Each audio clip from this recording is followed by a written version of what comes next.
World Congress Colombia 2022. Entonces seguimos con nuestro programa académico. A continuación, la doctora Blanca Alarcón Menjura. Por favor, un fuerte aplauso para la doctora Blanca. La doctora Blanca es médica especialista en medicina integrativa y nutrición. Ella nos va a hablar acerca de terapias alternativas para el manejo del dolor. Bienvenida, doctora Blanca. Un aplauso, por favor. Muy buenos días para todos. Es un honor y un gusto encontrarme en este momento participando en este importante congreso. Quiero agradecer a CISDED por esta bonita invitación. Me hace sentir muy orgullosa. La medicina integrativa y complementaria para la intervención del dolor se ha venido convirtiendo en una necesidad, ya que son muchas las patologías, muchas las pandemias. El mundo está inundado de diferentes pandemias, no solamente por el dolor, sino la cantidad y la variedad de generalmente enfermedades metabólicas, como es el caso, por ejemplo, de la resistencia a la insulina. La naturaleza multidimensional de la experiencia de dolor exige un enfoque de tratamiento multimodal en el que la medicina integrativa y complementaria tiene un papel importante en la medida en que abarca tanto la medicina de estilo occidental como los enfoques de salud complementarios. Como podemos darnos cuenta, son muchas las alternativas, pero hay algo que tengo que resaltar. Aunque ustedes apliquen como médicos, obviamente, todas aquellas terapias, si no se lleva una nutrición equilibrada, una nutrición natural, una nutrición óptima, muy seguramente se van a desperdiciar todos los esfuerzos que hagan trabajando todas las demás. De ahí que enfoque más exactamente el día de hoy el tema de la nutrición. De hecho, yo sé que muchos de mis compañeros ya han tratado el tema, entonces voy a ser muy breve. El dolor crónico se asocia con sobrepeso y obesidad, y esto, por supuesto, con la inflamación sistémica. Una de las partes que sé que se tiene olvidada, porque lo he vivido, porque dentro de mis constantes investigaciones he podido darme cuenta que realmente hay una pandemia peor que todas aquellas que son visibles y que día a día hablan en todas partes. El sistema de salud, absolutamente todos los medios de comunicación, como tomaron, por ejemplo, y la importancia que le dieron y que le están dando al COVID. Pero la mayoría de las personas no se han dado cuenta que hay una pandemia oculta que realmente hace muchos más estragos, que causa mucho más muertes y más incapacidades.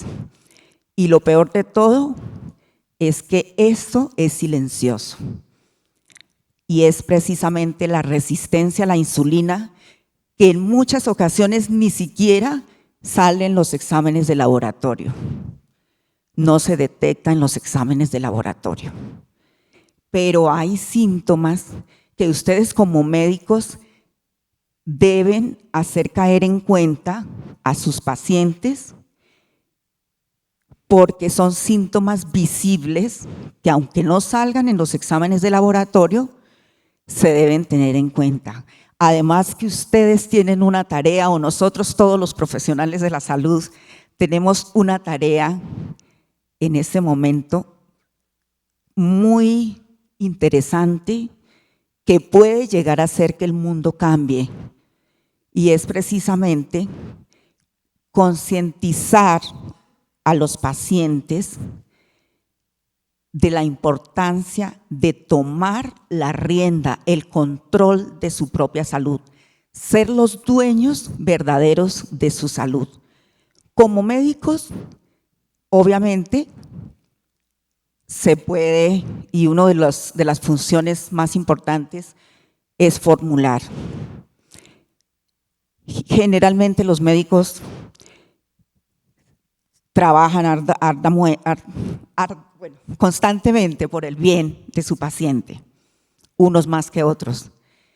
Pero si el paciente no tiene conciencia, se va a estar desperdiciando ese talento y entonces se desperdicia realmente y la enfermedad saca ventaja, así como tenemos en este momento las pandemias.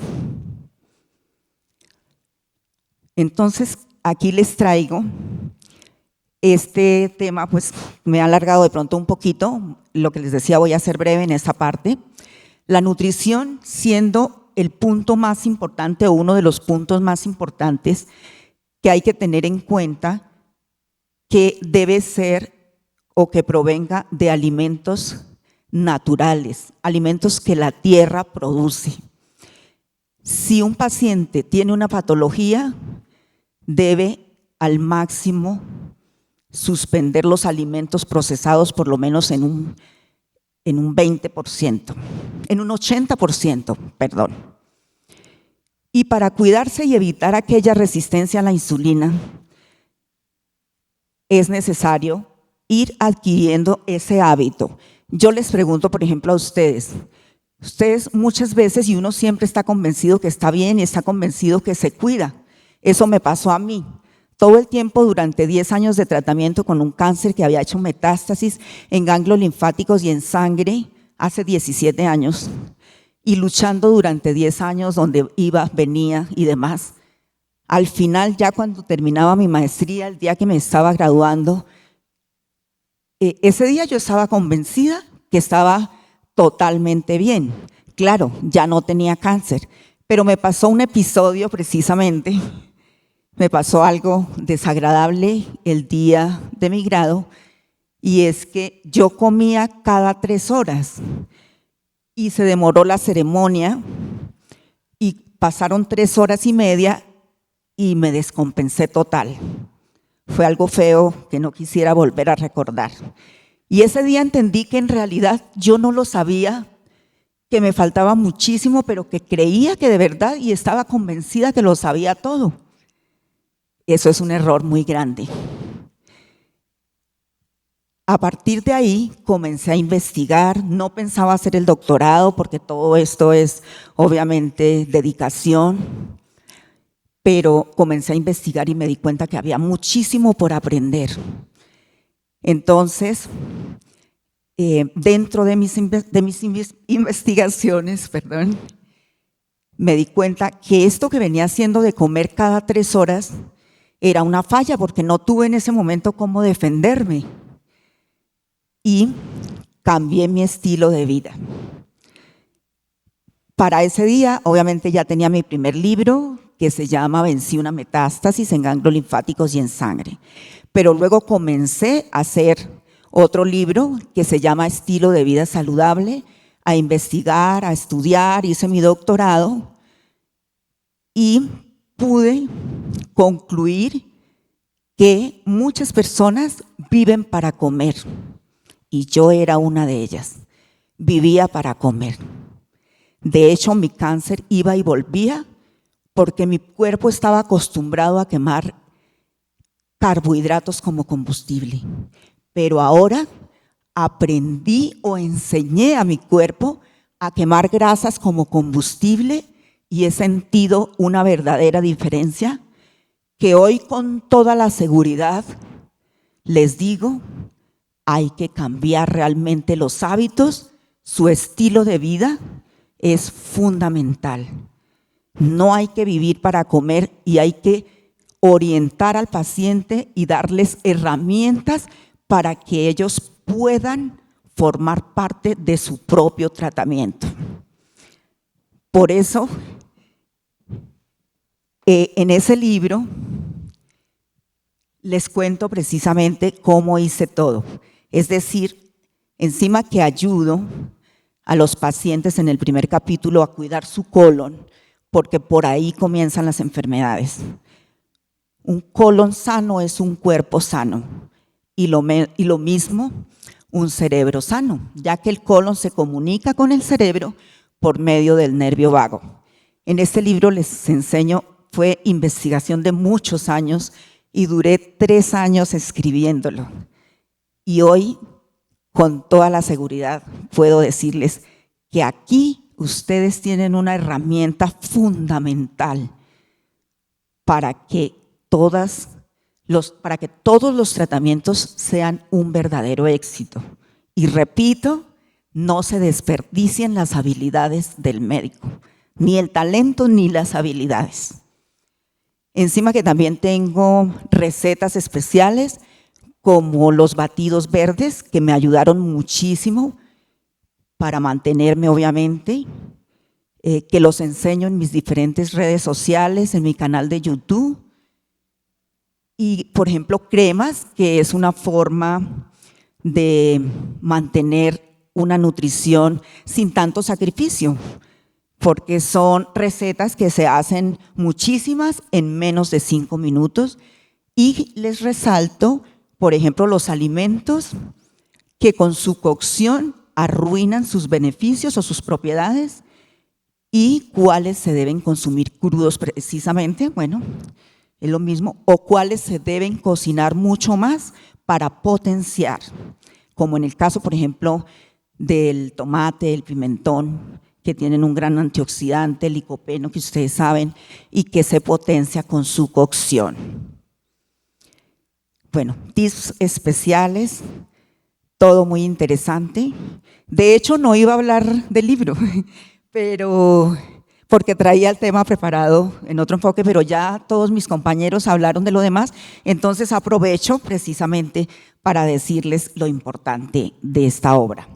También les tengo cuadros donde están las grasas, las proteínas, los carbohidratos, qué cantidad tiene cada alimento. Entonces, para todo tipo de paciente, para todo tipo de público, tienen aquí una herramienta que realmente justifica tenerla.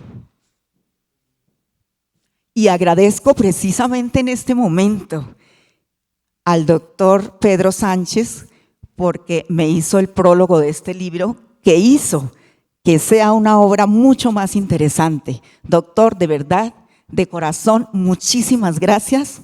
Súper, estoy encantadísima. Les ha gustado mucho a todos. Planeta lo editó y Planeta es una editorial bien exigente. Sé a cuántas personas, hasta ministros, les ha reprochado, no les ha aceptado el libro, pero a mí, o sea, les encantó tanto, les gustó tanto, que han resaltado mucho mi obra. Bueno, muchas gracias por su atención y cualquier cosita me pueden encontrar. Aquí les dejo mis redes sociales. Lo que les decía, cambié obviamente porque ya habían dicho todo esto. Aquí hay un minutito más.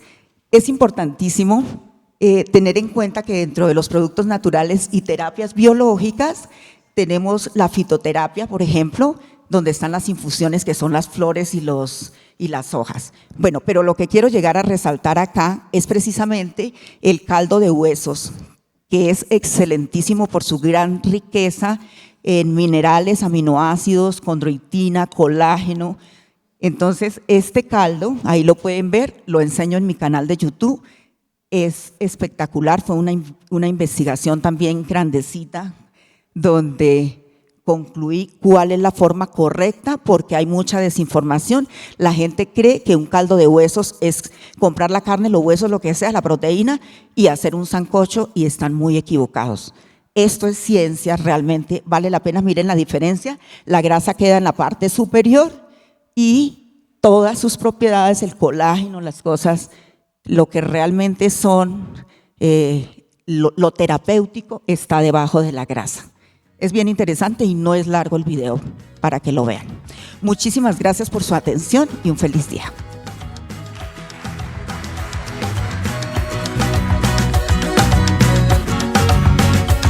CISDED,